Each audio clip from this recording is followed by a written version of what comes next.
नमस्कार, मैं प्रद्युमन जोशीला नलवा। आज हम बात करने जा रहे हैं वोटरों के लिहाज से हरियाणा प्रदेश की सबसे बड़ी सीटों में जिसकी गिनती होती हो और जिसका राजनीतिक रूप से अपना एक वजूद हो, उस लोकसभा सीट की कि आखिर वहां क्या होने जा रहा है। जी हां, हम बात कर रहे हैं ब्रिज का जो क्षेत्र है उसके तहत आने वाली लोकसभा की ये सीट फरीदाबाद लोकसभा क्षेत्र की। विशेषकर शहरी सीटों में इस सीट की गिनती होती है क्योंकि फरीदाबाद बहुत बड़ा शहर है, डेवलप्ड शहर है और यहां से पिछले 10 साल से नरेंद्र मोदी जी की सरकार में कृष्ण पाल गुर्जर मंत्री भी हैं। इस बार फरीदाबाद क्या फैसला देगा, फरीदाबाद किसको देगा अपनी सत्ता का ताज, इसका फैसला 4 तारीख को होगा। लेकिन जो फरीदाबाद की जनता से, वहां के राजनीतिक लोगों से, वहां की राजनीति को समझने और जानने वाले लोगों से और ग्राउंड जीरो के आधार पर जो एक रिपोर्ट हमने तैयार की है, उसके मुताबिक फरीदाबाद की सीट जिस पर पिछली बार कृष्ण पाल गुर्जर 6 लाख से ऊपर वोटों से जीते थे, वो भारत की जो सबसे बड़ी 3 जीतें थी उनमें वो शामिल थी। लेकिन इस बार वहां ऐसा कुछ दिखाई नहीं दे रहा है। वहां इस बार 6 लाख तो छोड़िए, 4, 5, 3 लाख तक का भी मुकाबला दिखाई नहीं दे रहा है। बड़ी रोचक कहानी हो गई है फरीदाबाद की। फरीदाबाद लोकसभा क्षेत्र में अगर सिलसिलेवार तरीके से बात करें तो कांग्रेस पार्टी ने यहां से पूर्व मंत्री, गुर्जरों के बहुत बड़े नेता और कई बार के विधायक जिनका अपना इस इलाके में एक वजूद है, महेंद्र प्रताप सिंह को चुनावी मैदान में उतारा कृष्ण पाल गुर्जर की टक्कर में। इस सीट पर जो है रामचंद्र बेंदा 3 बार लगातार सांसद रहे। ये उन विपरीत परिस्थितियों में भी यहां कमल का फूल खिला जब बीजेपी का हरियाणा प्रदेश में बहुत लंबा चौड़ा वजूद नहीं था। इस लोकसभा सीट पर अवतार सिंह बढ़ाना भी कई बार सांसद रहे, उसके बाद वो उत्तर प्रदेश से भी सांसद रहे। और इस जो सीट है यहाँ गुर्जर नेताओं की बड़ी जबरदस्त पकड़ है। हालांकि जाट नेताओं का भी इस लोकसभा सीट पर बड़ा प्रभाव है।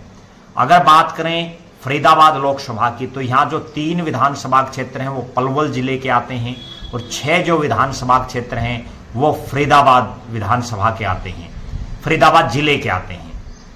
इस लोकसभा सीट पर जो उभर करके आ रहा है, कृष्ण पाल गुर्जर यहां 4 विधानसभा क्षेत्रों में जीतते हुए दिखाई दे रहे हैं, जिनमें 3 विधानसभा क्षेत्रों में वो बड़ी जीत दर्ज कर रहे हैं। सबसे बड़ी जीत जो है वो फरीदाबाद सिटी में वो जीत रहे हैं, जो फरीदाबाद का शहर का जो क्षेत्र है। उसके बाद जो तिगांव विधानसभा क्षेत्र है जहां से वो खुद पहले विधायक रहे हैं, उससे पहले मेवला महाराजपुर वो विधानसभा होती थी, वहां से भी वो विधायक रहे हैं।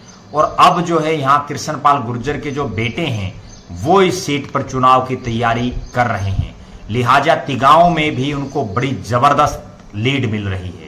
इसके अलावा उनको जो बल्लभगढ़ विधानसभा क्षेत्र है जहां मूलचंद शर्मा प्रदेश की सरकार में मंत्री हैं, पहले मनोहर सरकार में भी थे और अब नायब सैनी की सरकार में भी हैं, तो मूलचंद शर्मा जहां से विधायक हैं वहां से भी जो है बीजेपी अच्छे खासे वोटों से जीत रही है।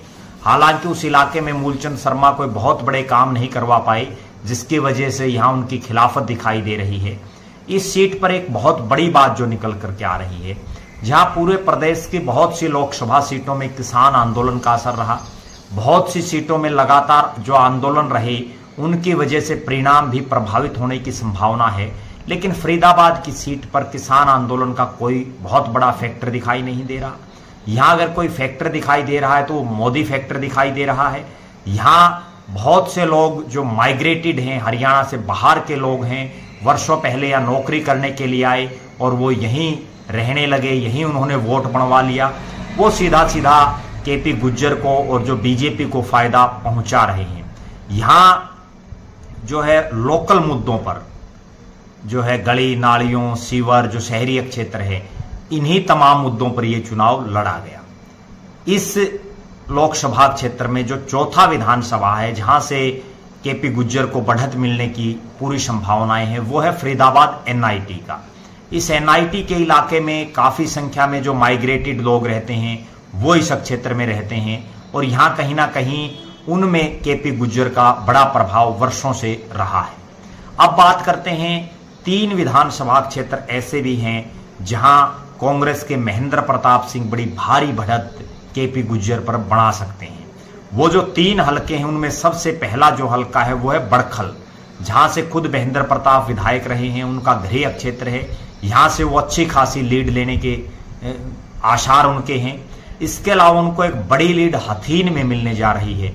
हथीन जाट और मुस्लिम बाहुल्य विधानसभा क्षेत्र है और यहां जो है जो जाट मतदाता हैं और जो मुस्लिम मतदाता हैं उन्होंने दिल खोल करके महेंद्र प्रताप की इस क्षेत्र में मदद की है। यहाँ कई बड़े नेता कांग्रेस के साथ जुड़े हुए हैं, लिहाजा इस क्षेत्र में भी जो है महेंद्र प्रताप जीतेंगे।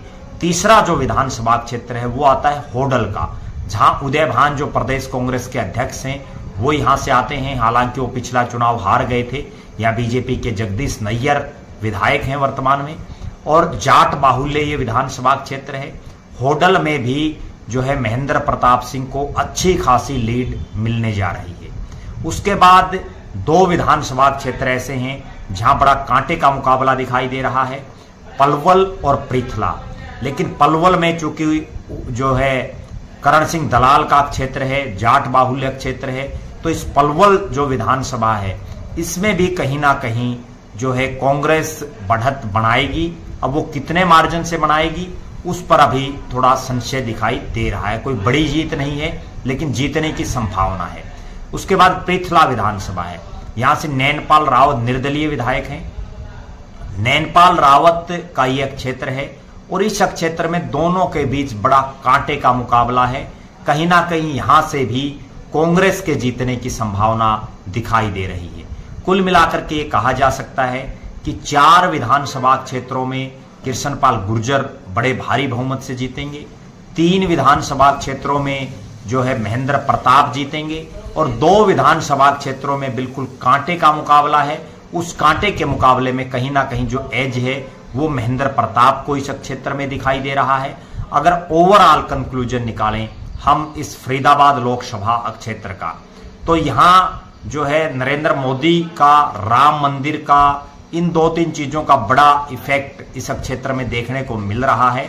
और कुल मिलाकर के जिस तरह से आखिरी समय में अवतार सिंह बढ़ाना, जिनका अपना एक वजूद है, बड़े नेता हैं, कई बार के सांसद हैं, विधायक भी रहे हैं, उन्होंने कांग्रेस का समर्थन किया। उसके बाद यहां कहीं ना कहीं महेंद्र प्रताप भी बड़े जो है क्लोज कंटेस्ट में आ गए। अब जो उभर करके चीज आ रही है वो ये है कि कांटे का मुकाबला रहेगा, लेकिन ये सीट बीजेपी के खाते में जा सकती है। कृष्णपाल गुर्जर यहां से जीत करके लगातार तीसरी बार देश की संसद में जा सकते हैं। हालांकि 4 तारीख को जब परिणाम आएगा तभी सही मायने में पता चलेगा, लेकिन जो सोर्सेज हैं, जो सूत्र हैं, उनके मुताबिक फरीदाबाद की सीट पर जो पहले कई बार कमल खिल चुका है, एक बार फिर से कमल खिलने की संभावना बहुत ज्यादा है। आप लगातार हमारे साथ बने रहें, हमारे फेसबुक पेज को लाइक और फॉलो करें, यूट्यूब पर चैनल को सब्सक्राइब करें, बेल आइकन घंटी का बटन अवश्य दबाएं, वीडियो को ज्यादा से ज्यादा शेयर करें, अपने बहुमूल्य कमेंट्स अवश्य लिखें। बहुत बहुत धन्यवाद। आपका अपना प्रद्युमन जोशीला नलवा।